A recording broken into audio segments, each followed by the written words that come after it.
Je vous ai envoyé un email, donc micro coupé, caméra coupée pour ne pas consommer de la bande passante. Et on va commencer.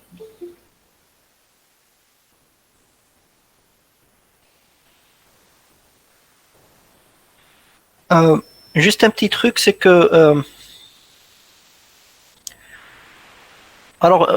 je dois à chaque fois accepter des gens dans la réunion. Si vous pouvez vous connecter à la réunion 5 minutes avant, comme ça on gagnera du temps. D'accord? Donc essayez d'être tous là 5 minutes avant la réunion pour que je puisse vous accepter tous d'un coup. Sinon, au cours de la réunion, accepter des gens, ça peut perturber un peu euh, le déroulement de la séance. Alors, on va commencer donc avec la série de TD. Bienvenue en TD de relativité restreinte. Alors, j'imagine, donc ce matin, vous avez fait un cours de relativité. Vous avez vu un peu le principe de relativité. Hein? Et le principe de relativité, donc, ça date de Galilée. Hein, le principe de relativité n'est pas venu avec la relativité restreinte d'Einstein, mais ce principe-là, il date de Galilée. Donc, ce qu'on va voir ici, c'est quelques exercices qui utilisent la transformation de Galilée dans certaines situations physiques, qui parlent soit de simultanéité, soit, par exemple, ici, on va étudier l'effet Doppler. Et on verra que dans ces situations physiques, elles contredisent à un moment donné l'expérience, ce qui a amené à penser la relativité restreinte. Donc, on va voir d'abord ces quelques cas classiques, disons, et non pas de relativité restreinte. On va commencer donc par l'exercice 1, c'est l'effet Doppler. Est-ce que tout le monde arrive à voir le PDF? Non, monsieur. Oui. Non? Non, monsieur. Là, complètement. Là, vous n'êtes pas en train de voir le PDF? Si, monsieur. Non, monsieur. Alors, attendez un moment, peut-être c'est une question de connexion. Ah, c'est bon, monsieur, c'est bon. C'était de ma faute. Ah, d'accord. Et tout le monde, c'est bon maintenant? Oui. Oui, Très bien. monsieur. Donc, de toute façon, la série de TD, vous pouvez la télécharger, bien sûr, sur les liens que je vous ai envoyés, sur le Google Drive ou bien sur Campus Virtuel. Cette séance est enregistrée, donc ceux qui n'ont pas pu assister pourront regarder l'enregistrement ultérieurement. Donc on va commencer par l'exercice 1 sur l'effet Doppler classique. Alors qu'est-ce qu'on nous dit? On nous dit qu'il y a une source fixe, une source de signal. Donc elle est fixe dans un repère, vous avez un repère OX, OY, et vous avez une source fixe située au point O. Et elle émet des signaux avec une période T. Donc, ça, c'est n'importe quel signal, ça peut être un signal lumineux, sonore, quelque chose qui se déplace à une certaine vitesse, tant que c'est périodique. Périodique, ça veut dire que c'est un phénomène qui se répète à l'identique au bout d'un temps bien précis. Ce temps-là, c'est la période T. Imaginez par exemple des tics. Vous avez un premier signal, tic 1, et un deuxième signal, tic 2, un troisième signal, tic 3, et le temps entre un tic et un autre, c'est grand T. Et puis vous avez, ça c'est la source, vous avez un observateur au prime, lui, il se déplace par rapport à la source avec une vitesse V, grand V, qui est parallèle à la direction OX. Donc, il n'a qu'une seule composante, c'est Vx. Elle est parallèle, donc il se déplace selon cette direction-là. Alors, qu'est-ce qu'on nous demande? Donc, votre l'observateur ici O', c'est lui qui va observer les signaux qui sont émis par la source O. Et cet observateur-là, il est repéré donc par un vecteur OO', qui est défini par sa distance de O à O' et par l'angle θ que forme OO' avec l'axe des X. Qu'est-ce qu'on nous demande dans cet exercice? C'est de calculer la période mesurée par O'. Nous, on connaît la période mesurée par O, par la source. Elle nous dit c'est T. Est-ce que cette période que va mesurer O' est la même ou pas? C'est ce qu'on cherche. Donc, on va commencer. Donc, pour se mettre en situation, on va essayer d'imaginer qu'est-ce qui se passe. Donc, vous avez ici... Est-ce que tout le monde arrive à voir le graphique? Oui, monsieur. Très bien. Alors, ici, vous avez votre observateur et ici, votre source. L'observateur et ici, le temps qui passe. Donc, à mesure que le temps passe, l'observateur se déplace. D'accord? Alors, quand il se déplace, à un certain moment qu'on va appeler T0 égale à 0, à l'instant initial, il y a une source, il y a un premier signal qui est émis par la source. Ce signal-là, il va se déplacer. On va imaginer que c'est une source avec des signaux de forme sphérique. Hein? Donc, le rayon, il va se déplacer, il va augmenter jusqu'à un certain moment atteindre O'. Pendant ce temps-là, un deuxième signal est émis. Donc, entre le premier signal et le deuxième signal, combien de temps s'est passé? Il s'est passé le temps grand T, la période des signaux. Donc, au bout d'un certain temps, le premier signal va atteindre O'. Il va l'atteindre, on va dire, à l'instant T égale T1. Et puis, il dépasse O', mais le deuxième signal, lui, il va encore atteindre O' à un autre instant, on va dire, c'est T2. Donc, T1, c'est l'instant où le premier signal atteint O', et T2, c'est l'instant où le second signal atteint O'. D'accord. Entre le moment où le premier signal a atteint O' et le moment où le second signal a atteint O', l'observateur, bien sûr, s'est déplacé avec un déplacement O'1, O'2. D'accord? Est-ce que c'est clair la situation? Est-ce que vous arrivez à visualiser? Ah oui, monsieur. Très bien. Oui. Non, monsieur, non. Non, vous n'arrivez pas à comprendre ce qui s'est passé? Oui, monsieur. Non, Alors, monsieur. regarde, je vais répéter. Donc, votre signal, il est périodique. Ça veut dire quoi? Ça veut dire à chaque fois, il envoie un signal. Ça, c'est un premier signal. Ça, c'est un second signal. Il peut y avoir un troisième, un quatrième, un cinquième, un sixième, et ainsi de suite. Mais ils sont tous séparés. Le temps entre un premier signal et un second signal est le même, c'est grand T. Hein? La différence de temps entre le premier et le deuxième, c'est grand T, c'est la période. Est-ce que ça c'est clair? Pour les deux signaux. Oui, monsieur. Très bien. Oui, oui. Maintenant, notre observateur, lui, il se déplace, comme vous le voyez. Mais le signal est plus rapide que l'observateur. Donc, à un certain moment, il va l'atteindre, il va le toucher. C'est là où notre observateur observe le signal. C'est lorsque le signal l'atteint. Sinon, avant, il ne sait pas qu'il y a eu un signal qui a été émis. C'est uniquement lorsque le signal atteint l'observateur que notre observateur dit « Ah tiens, j'ai enregistré un signal ». Et puis, au bout d'un certain temps, un autre temps, il va enregistrer un second signal. D'accord? Donc, Une question.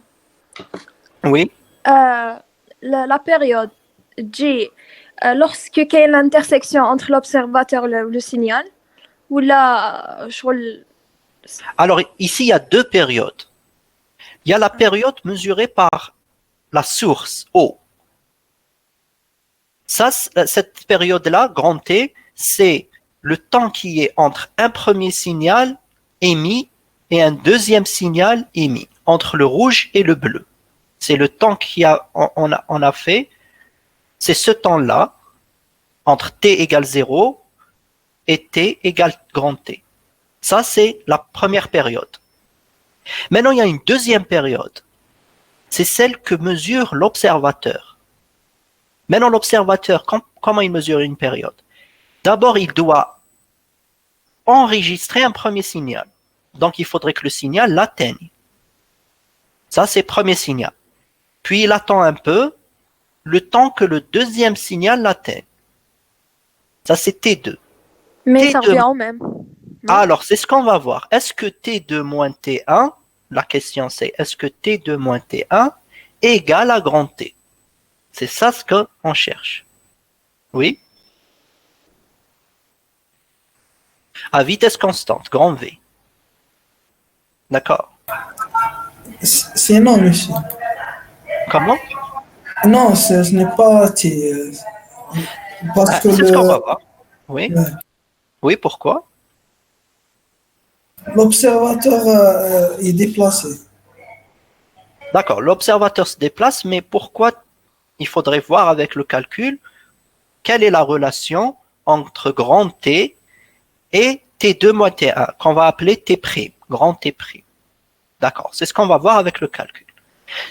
Ce que je vous demande juste maintenant, c'est est-ce que la situation physique, ça veut dire est-ce que vous arrivez bien à imaginer c'est quoi le problème? C'est oui. Bon pour tout le Oui, monde. monsieur, oui. Maintenant, on va faire du calcul et on va essayer de voir c'est quoi la différence entre grand T et T2 moins T1. Alors, le calcul. Donc, qu'est-ce qu'on a dit? À T égale 0, la source grand O émet le premier signal. Ce signal-là, ce premier signal, l'observateur O' le reçoit à l'instant T égale T1. À l'instant T égale T1, l'observateur reçoit le premier signal. Mais il ne le reçoit pas ici. Il le reçoit à la position qu'on va appeler O'1. D'accord? Donc, à T égale T1, l'observateur reçoit le premier signal à la position O'1. Cette distance-là, O à O'1, cette distance de O à O'1, le segment rouge, égale à quoi? Alors, c'est égal à la vitesse du signal fois le temps qu'a mis le signal pour atteindre cette position O'. On est d'accord? Elle est égale à quoi la distance O'1? C'est cette distance. C'est le temps que ça a mis pour aller de O à O'. Donc, de O à O', ça a mis T1. Multiplié par la vitesse du signal. La vitesse du signal, elle est constante et on va l'appeler par rapport à la source et on va la noter VS. Hein? VS est la vitesse du signal. Donc ici, on est d'accord. O'1, c'est VS T1.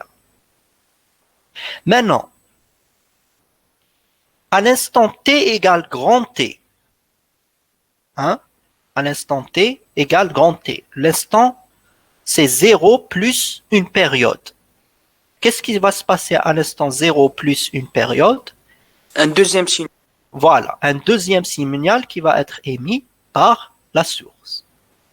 Maintenant, à l'instant T égale T2, l'observateur reçoit à la position O2' le deuxième signal.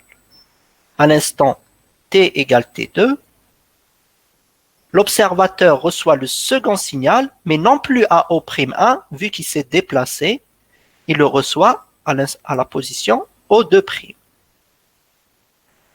Donc, la distance parcourue du signal entre O et O2', c'est toujours la vitesse multipliée par le temps que ça a mis à parcourir. La vitesse du signal. Alors, cette distance-là, c'est la vitesse du signal multipliée par le temps que ça a mis à parcourir. Alors, le temps que ça a mis à parcourir, c'est le temps où il a été émis, ça c'est l'instant initial, grand T, et le temps d'arrivée, T2. Donc, c'est T2 moins grand T. C'est ça le temps que ça a mis pour parcourir cette distance. Est-ce que c'est clair? Vous êtes convaincu? C'est T2 moins T. C'est ça Oui, le monsieur. temps que ça met. Très bien. Donc, la distance O, O2', c'est la vitesse du signal, T2 moins grand T. Maintenant, cette distance-là, la distance parcourue par l'observateur entre les deux instants T1 et T2, ça veut dire quelle est la distance parcourue par l'observateur lorsqu'il a reçu le premier signal et lorsqu'il a reçu le deuxième signal. Donc, c'est la distance O1' O2'. Cette distance, elle est égale à quoi? Donc, toujours la distance, c'est la vitesse de déplacement. Donc, ici, la vitesse de déplacement, c'est quoi? C'est grand V. C'est la vitesse de l'observateur. La vitesse constante grand V. Donc, c'est la vitesse grand V multipliée par le temps que ça a pris pour parcourir cette distance. Le temps que ça a pris, c'est entre T1 et T2. Donc, ça sera grand V. C'était moins T1. Voilà. Donc c'est grand V, T2 moins T1. C'est grand V fois T2 moins T1. Ici, c'est clair. Il y a une question? Non, monsieur. C'est bon. Maintenant, qu'est-ce qu'on va supposer? Alors ici, il faut suivre avec moi. On va faire cette supposition, c'est que la vitesse du signal, un moment. Alors, on va supposer que la vitesse du signal est très grande par rapport à la vitesse de l'observateur. Ici, on va supposer que le signal, il se déplace à une vitesse beaucoup plus grande que celle de notre observateur ici, grand V. Alors, c'est pour ça que le signal dépasse la position de l'observateur, c'est ça? D'abord, déjà, parce qu'elle est plus grande, c'est qu'il peut l'atteindre. Si notre observateur se déplaçait beaucoup plus vite que le signal l'atteindrait jamais. On n'attendrait pas ou là ou sinon il soit tous deux sur la même vitesse. Parce que le signal reste stationnaire pour lui, non? Voilà, aussi. Voilà, c'est le cas critique. Mais en réalité, dans les situations physiques qu'on rencontre, ce signal, c'est soit la lumière, ou bien c'est le son, ou quelque chose, une onde qui par rapport aux vitesses des objets, voilà, elle est très grande. Donc, cette supposition, quand vous allez voir, elle va nous permettre de faire les calculs plus facilement. Qu'est-ce que ça veut dire, la vitesse du signal est très grande devant? Ça veut dire que quand le premier signal atteint l'observateur, après, l'observateur va se déplacer, et après ce déplacement, le second signal va atteindre l'observateur. Le fait que la vitesse du signal soit très grande devant la vitesse de l'observateur, on peut considérer ce déplacement-là très petit. Il est infinitésimal. Est-ce que vous êtes d'accord? Oui, monsieur. Voilà, parce que comme c'est très grand, ce déplacement-là est très petit. Il n'a pas eu le temps de se déplacer beaucoup. Le premier signal est arrivé, le deuxième signal est arrivé. Donc, cette distance-là est infinitésimale. On peut la considérer comme étant infinitésimale. Alors, qu'est-ce qu'on cherche ici? On cherche à calculer, on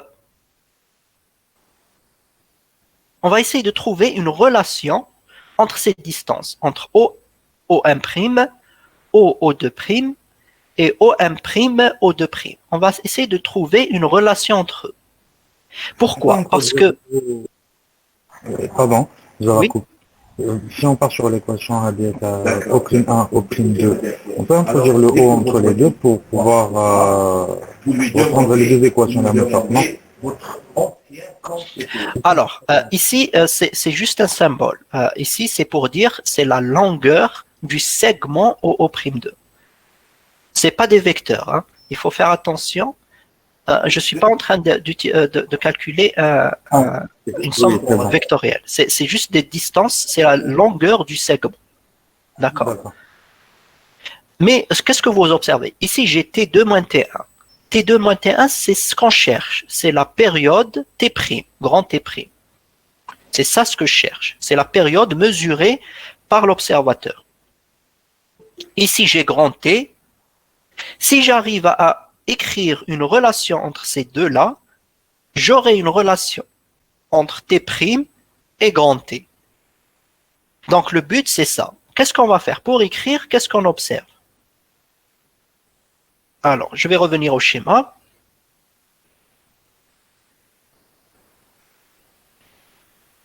Alors ici, qu'est-ce qu'on va voir? On va construire, donc vous avez O, O'1, O, O'2 et O'1, O'2.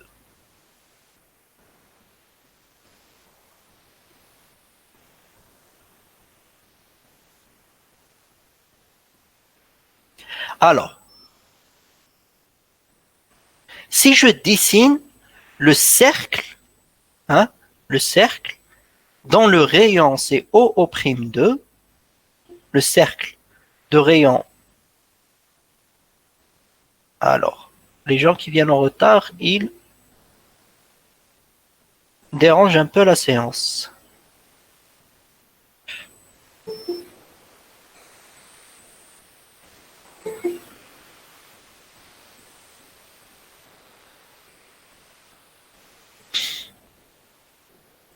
Alors, donc on va dessiner le cercle.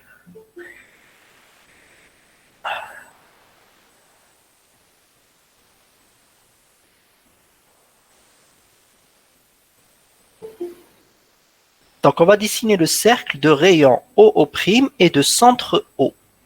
Alors, comment est ce cercle? Alors, ce cercle de rayon OO', je vais dessiner ce cercle-là. Hein? Et puis, je vais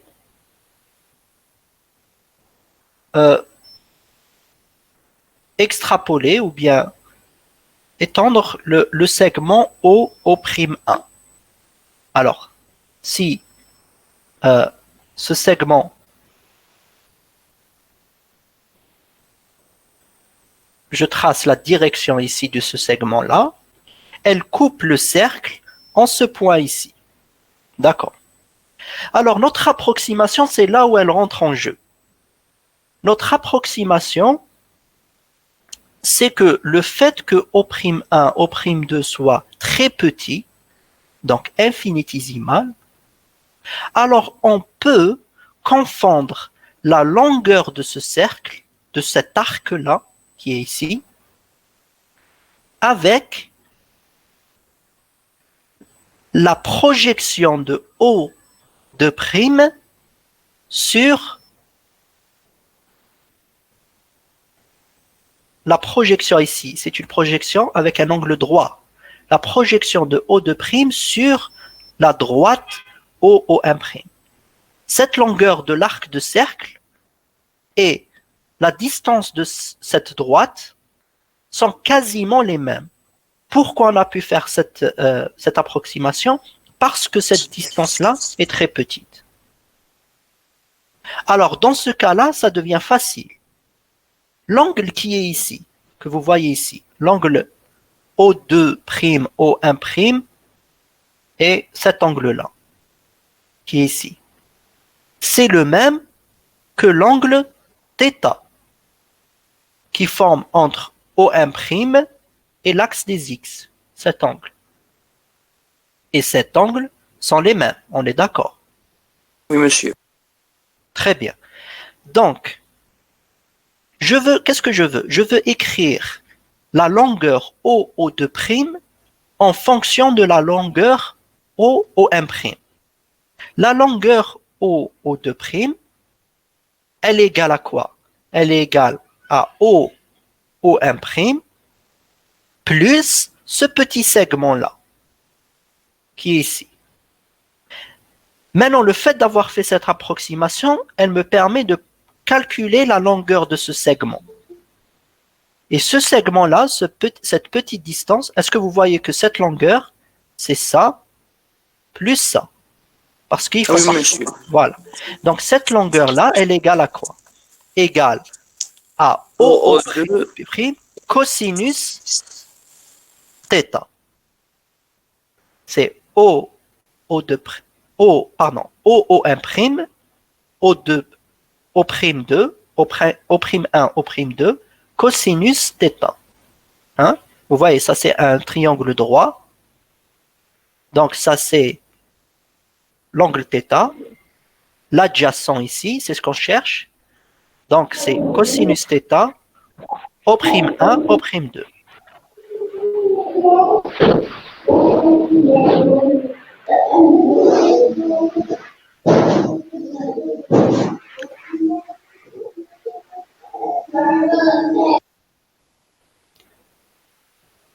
S'il vous plaît, vous devez couper vos micros.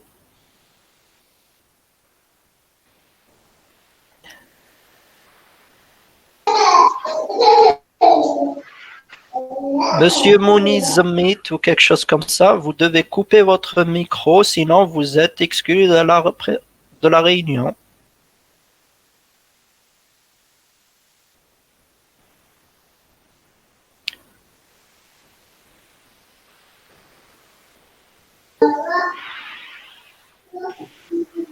Mouniz Zamit, gardez votre micro coupé.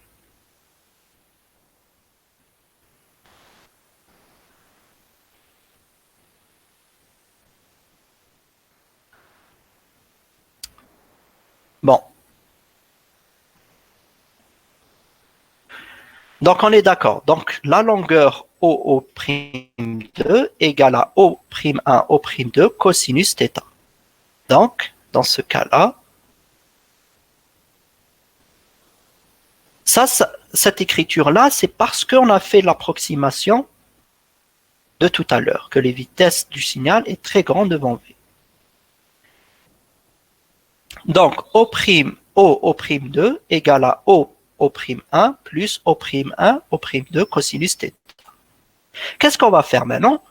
On va remplacer l'équation 1, l'équation 2 et l'équation 3, tous dans l'équation 4. Il y a une question?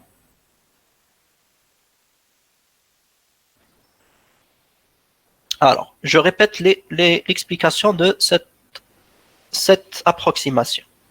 Alors, l'approximation, c'est quoi? C'est le fait que la vitesse du signal est très grande devant la vitesse de déplacement de l'observateur, fait que ce déplacement entre la réception du premier signal et la réception du deuxième signal est très petite. Il n'a pas eu le temps de se déplacer beaucoup. Il s'est déplacé juste un peu. Donc, cette distance-là, je peux la considérer comme étant infinitésimale. D'accord? Très petite. Le fait que ça soit très petit fait qu'on peut confondre la longueur de cet arc-là, de cercle, la longueur de cet arc-là, entre ce point et là, et la projection de O2' sur cette droite. C'est la longueur qui est la longueur d'un segment droit. Et cet arc-là, ils ont presque la même longueur. Donc, je peux confondre, au lieu de dire j'ai droite, droite, cercle, je peux dire que j'ai droite, droite, droite. Donc, triangle. C'est presque la même chose. C'est ça l'approximation. Maintenant, si j'ai un triangle qui est droit ici, je peux calculer cette longueur. C'est quoi cette longueur? C'est cosinus θ multiplié par l'hypoténuse, O'M1, O'M2. Est-ce que ça c'est clair?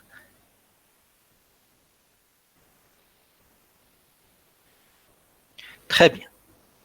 Donc, c'est ce qu'on a écrit ici. Maintenant, qu'est-ce que je fais? Je vais remplacer les équations 1, 2, 3 dans notre équation 4. Donc, O'M2, c'est Vs T2 moins grand T.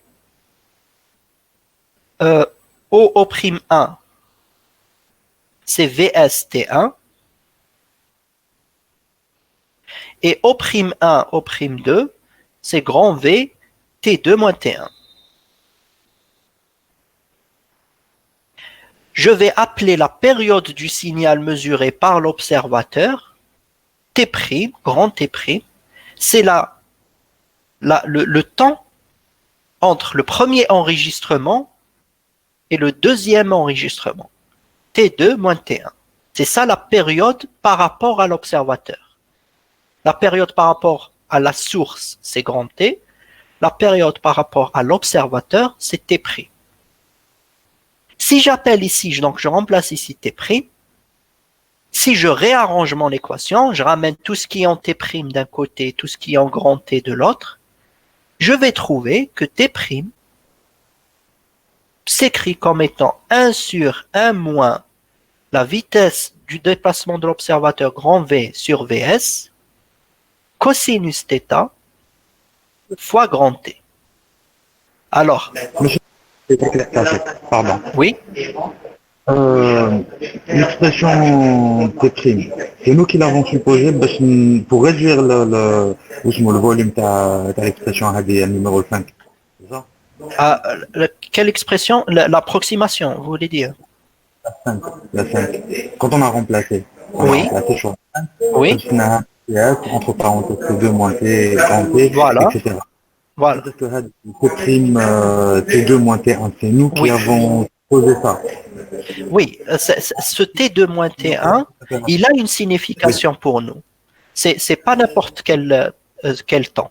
C'est exactement la période qu'observe l'observateur qui bouge. Ce T2 moins T1, c'est T'. Donc ici, on a remplacé T2 moins T1 par sa valeur qui nous intéresse. C'est grand T'. C'est la période mesurée par l'observateur. D'accord, c'est sa définition ici.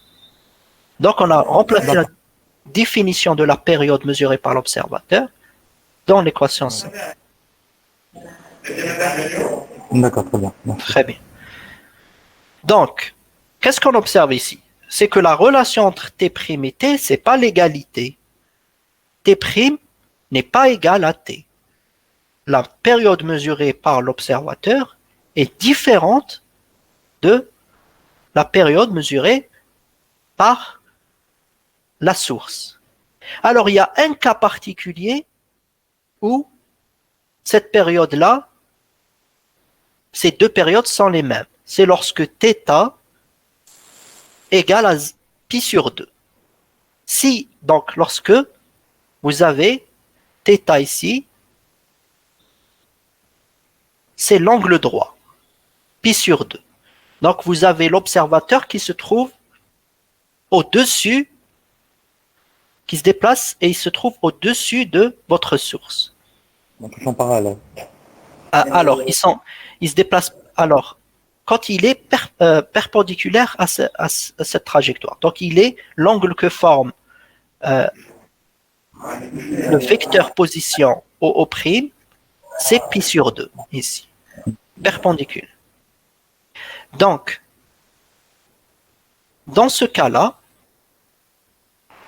θ égale pi sur 2, cosinus pi sur 2 c'est égal à 0. Donc tout ça c'est égal à 0. Il reste 1 sur 1, c'est 1. Donc T' égale à T. Alors, cette situation, donc qu'est-ce que ça veut dire? C'est ce qu'on appelle, alors ça c'est ce qu'on appelle l'effet Doppler déjà. le fait que l'observateur mesure une période différente de la période émise par le signal. Le signal émet un signal, la source émet un signal de période t, mais l'observateur ne voit pas t, il voit t'. Qui dit période de signal dit fréquence. En termes de fréquence, si la fréquence est 1 sur t, si la source émet un signal avec une certaine fréquence, mon observateur verra une autre fréquence. Si la fréquence observée par le signal est plus grande que la fréquence, si la fréquence observée par l'observateur est plus grande que la fréquence observée émise par la source, on dit qu'il y en a affaire à un blue shift, un décalage vers le bleu. Vous savez, sur le spectre des lumières, la lumière bleue a une fréquence plus élevée que la lumière rouge. Et donc pourquoi elle est plus élevée? Parce qu'elle porte plus d'énergie. Ça, c'est si on parle en termes d'ondes électromagnétiques. Donc, le fait que, supposons, dans un cas extrême, si, par exemple, ma source émet un signal rouge, si la période est plus petite et donc la fréquence est plus grande observée par l'observateur, lui, il verra du bleu ou bien quelque chose qui vire plus vers le bleu. C'est ce qu'on appelle un blue shift. Dans l'autre sens, si la fréquence observée par l'observateur est plus petite que celle de la source, on dit qu'on a un red shift. Un shift vers... Shift, ça veut dire décalage. Un décalage vers le rouge et un décalage vers le bleu. Et ce décalage-là, donc cet effet-là, donc le fait que la fréquence et donc la période est différente d'un observateur à la source, c'est ce qu'on appelle l'effet Doppler. Et alors, Ibtissam Zaz, vous êtes en train de présenter et je vous prie de ne pas présenter.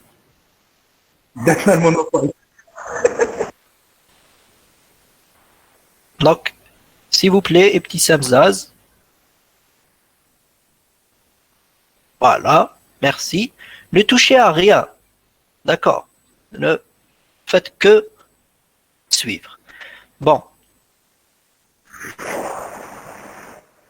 Donc cet effet, ce qu'on appelle l'effet Doppler, il est très important en astronomie, en cosmologie. Oui. Enfin, je n'ai pas l'animation en face à moi. Votre écran n'est pas partagé, je crois. Là, je suis juste en... Mon écran...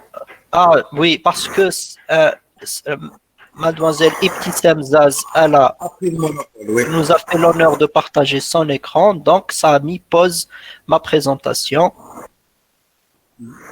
Et maintenant, est-ce que vous observez? Oui, monsieur, très bien. Ah, merci.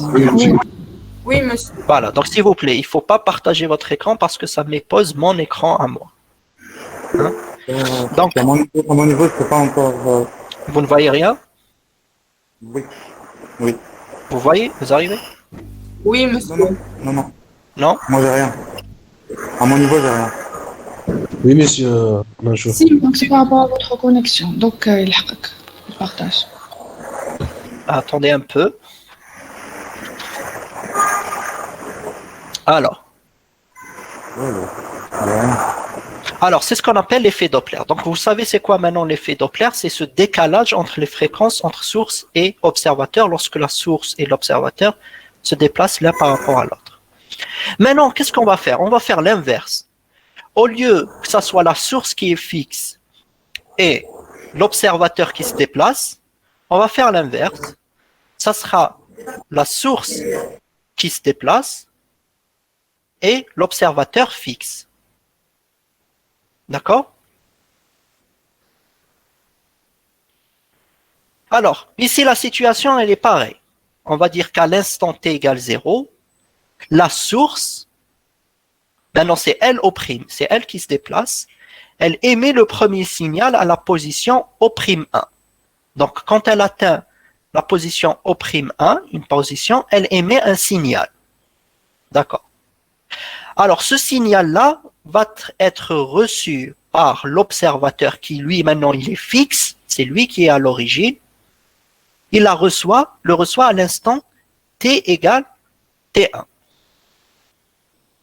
Donc, la distance qu'a parcouru le signal entre O'1 et O, cette distance, c'est quoi? C'est la vitesse du signal multipliée par le temps que ça a mis à la parcourir. Donc, T1 moins 0. Donc, O'1, c'est la vitesse du signal fois T1 moins 0, donc T1. O'1. Ça, c'est d'accord. Hein? Vous arrivez à imaginer? Ah oui, monsieur, oui. Très bien. Maintenant, à un deuxième instant, maintenant, à l'instant t égale t'. D'accord? Donc, ça veut dire que maintenant, c'est ma source, c'est elle qui se déplace. Par rapport à elle, la période du signal, c'est maintenant t'. Prime, c'est pour celui qui se déplace. Aucun prime, c'est pour celui qui ne se déplace pas. Alors, par rapport à la source, la période du signal, c'est grand t'. Donc, après l'instant 0, vient l'instant t' pour émettre le second signal, le deuxième. Donc, à t égale t', O' émet le deuxième signal à la position O'2. Et l'observateur va la recevoir à l'instant t2. Dans ce cas-là, la distance parcourue O'2, c'est quoi? C'est la vitesse du signal multipliée par le temps que ça a mis à parcourir. Donc T2 moins T'. Ça c'est clair? C'est comme la première situation. Et enfin, entre l'instant T2, ça veut dire entre l'instant T1, l'instant où l'observateur reçoit le premier signal, et l'instant T2, c'est l'instant où l'observateur reçoit le second signal, la source s'est déplacée d'une quantité O'1, O'2. Il n'y a pas de 1 ici, 1 en bas. Donc la source s'est déplacée de la quantité O'1, O'2. Cette quantité-là, cette distance, elle est égale à la vitesse de la source, grand V, multipliée par le temps que ça a mis à la parcourir. Donc, le temps que ça a mis à la parcourir, c'est T2 moins T1. Et on a dit, alors ici, il y a une petite erreur. C'est pas T' ici. C'est T2 moins T1. D'accord? T2 moins T1, c'est grand T. C'est la période, ici c'est pas T'. Veuillez m'excuser, je vais vous rectifier ça. C'est pas T', c'est grand T. C'est le temps entre T2 et T1. C'est le temps entre la réception du premier signal par l'observateur et la réception du second signal. Donc c'est la période mesurée par l'observateur ici, T2 moins T1. Alors, qu'est-ce qu'on va faire comme tout à l'heure? On va trouver, d'abord on suppose que la vitesse du signal est très grande par rapport à la vitesse de la source. Cette approximation me permet d'écrire que la distance O'2, c'est égal à O'1 plus O'1, O'2 cosinus θ, pour les mêmes raisons que tout à l'heure. Cette distance est infinitésimale, donc je peux confondre la longueur de l'arc avec la longueur de la droite du segment, et donc je peux écrire ça. C'est exactement pour les mêmes raisons. Et si je remplace l'équation 8, 9, 10 dans l'équation 11, je trouve une relation entre... Alors là aussi, il y a une erreur, c'est grand T ici. Hein? C'est grand T. J'aurai la vitesse du signal T2 moins T' égale vitesse du signal, donc ça c'est O'2, égale à O'1 plus V grand T cosinus θ. Donc, grand T, c'est quoi? C'est la période du signal mesurée par l'observateur. C'est T2 moins T1.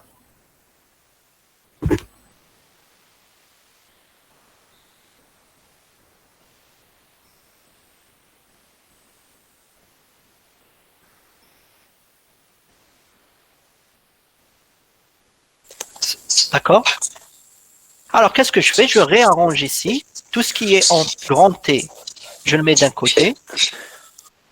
Alors, il y a un bruit de fond. Et tout ce qui est d'un autre côté, je le mets de l'autre côté. Qu'est-ce que je vais obtenir? Je vais obtenir que la période observée par l'observateur, qui est fixe cette fois-ci, elle est reliée à la période de la source par cette relation. Elle est différente de la première, mais là aussi, on a égalité uniquement lorsque θ égale pi sur 2. Alors, c'est là où vous allez voir la différence entre l'effet Doppler en classique et l'effet Doppler relativiste. C'est que lorsque θ égale à pi sur 2, on a dit ici dans l'effet Doppler relativiste, il n'y a aucune différence. C'est ce qu'on appelle l'effet Doppler transversal. Transversal perpendiculaire, ça veut dire. Lorsque θ égale pi sur 2, il n'y a aucune différence entre les périodes. En relativité restreinte, ça va changer. L'observation, l'expérience montre qu'on peut trouver un effet Doppler même lorsque θ égale pi sur 2. Il y a une différence de fréquence ou bien de période. Donc l'expérience, oui? Oui?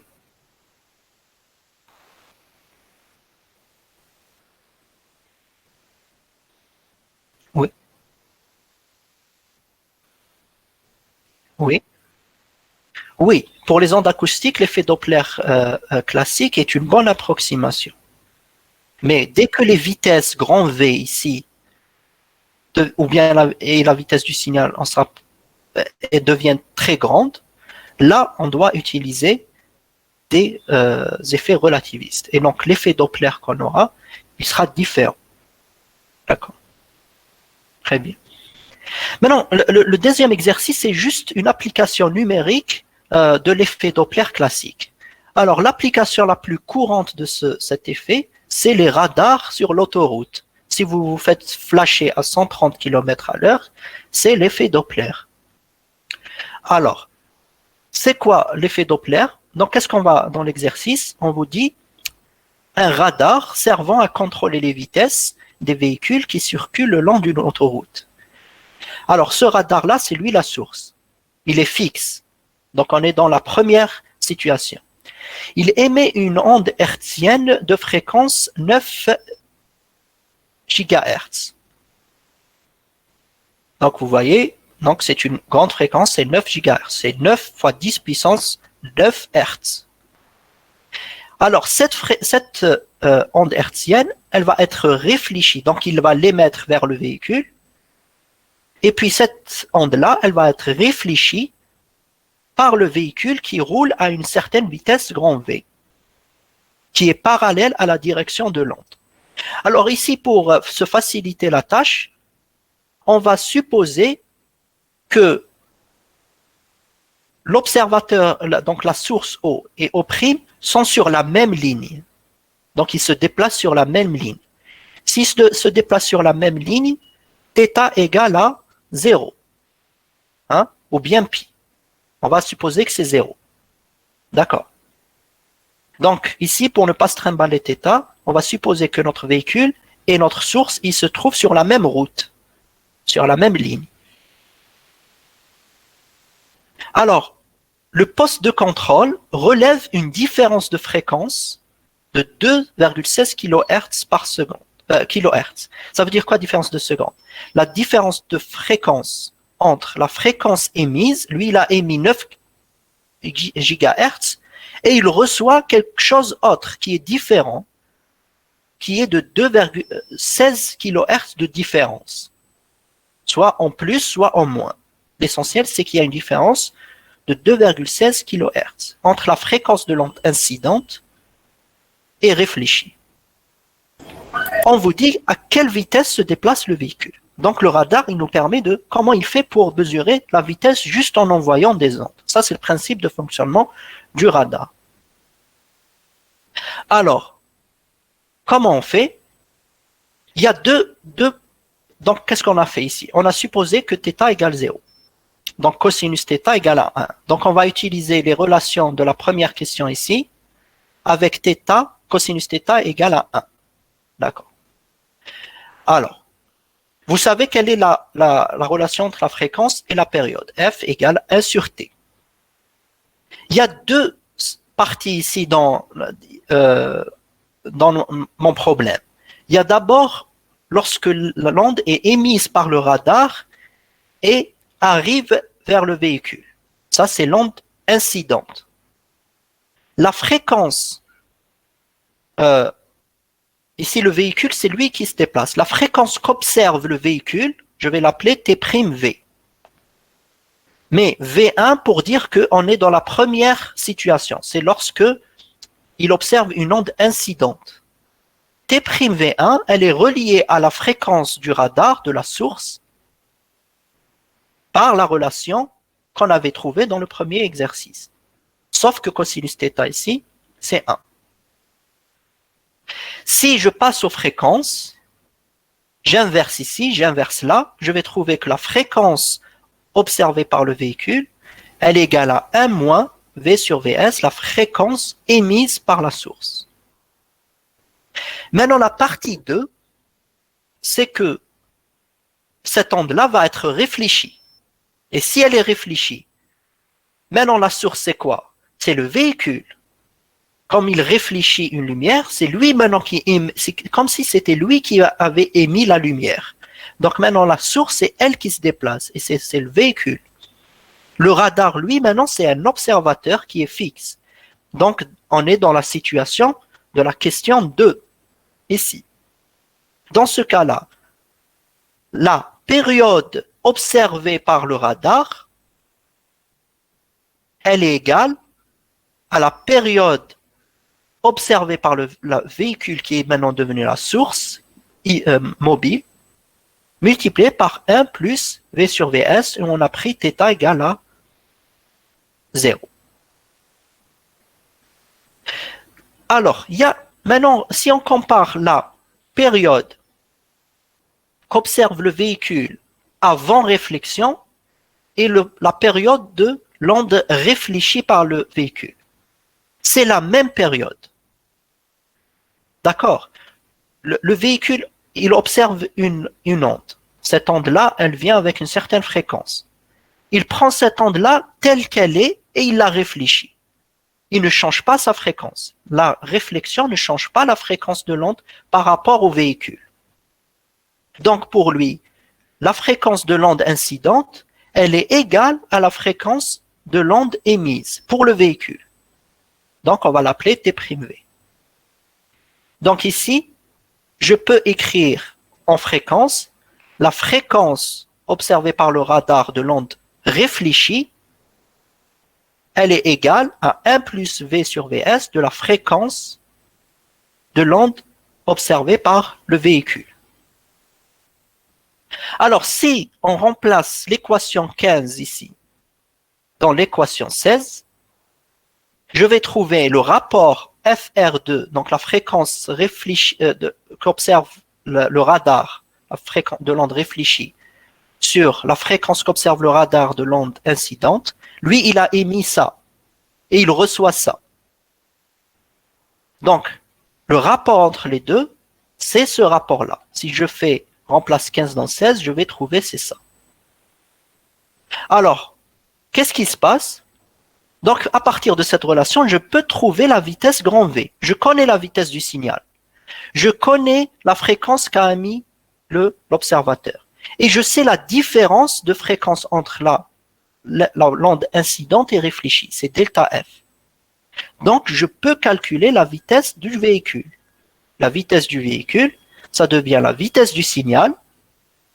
D'habitude, c'est la vitesse de la lumière. Les radars sur l'autoroute utilisent des ondes électromagnétiques dans la lumière, multiplié par delta F, Alors, si vous faites le calcul ici, sur 2 FR1 plus delta F. Donc, si je fais une petite application numérique, je remplace la vitesse du signal par la vitesse de la lumière. La fréquence delta F, ici, c'est la différence de fréquence, on nous l'a donné, c'est 2,16 kHz, donc 2,16 10 puissance 3 Hz. Et la fréquence émise, c'est 9 GHz. Vous voyez que ici, on rajoute à 9 10 puissance 9, on lui rajoute 2,16 10 puissance 3. C'est très négligeable. En fait, on peut enlever complètement ce delta F ici en bas. J'écris juste delta F sur 2 FR1. Parce que la différence de fréquence et la fréquence émise, il y a une très grande différence. C'est négligeable. Alors, si vous faites remplacer ici, vous trouverez que c'est à peu près 130 km à l'heure. D'accord. Donc ça, c'est le moyen de calculer la vitesse d'un véhicule. Alors, on est arrivé au bout de la séance. Il nous reste l'exercice sur la simultanéité. C'est avec ça qu'on peut, on va trouver un autre phénomène qui existe en classique, mais n'existe pas en relativité. Est-ce qu'il y a des questions jusque-là? Oui, monsieur. Est-ce qu'on Oui. peut avoir le fichier de la solution de TD? Oui, je vais vous envoyer le fichier de la solution de TD, l'enregistrement et tout. Vous aurez tout ça. Donc, l'enregistrement, vous l'aurez sur YouTube. Donc, je vous envoie un lien sur YouTube. Et la série de TD, la solution, vous l'aurez sur Google Drive ou bien sur Campus Virtuel. D'accord, merci. Voilà. C'est bon? Pas de questions?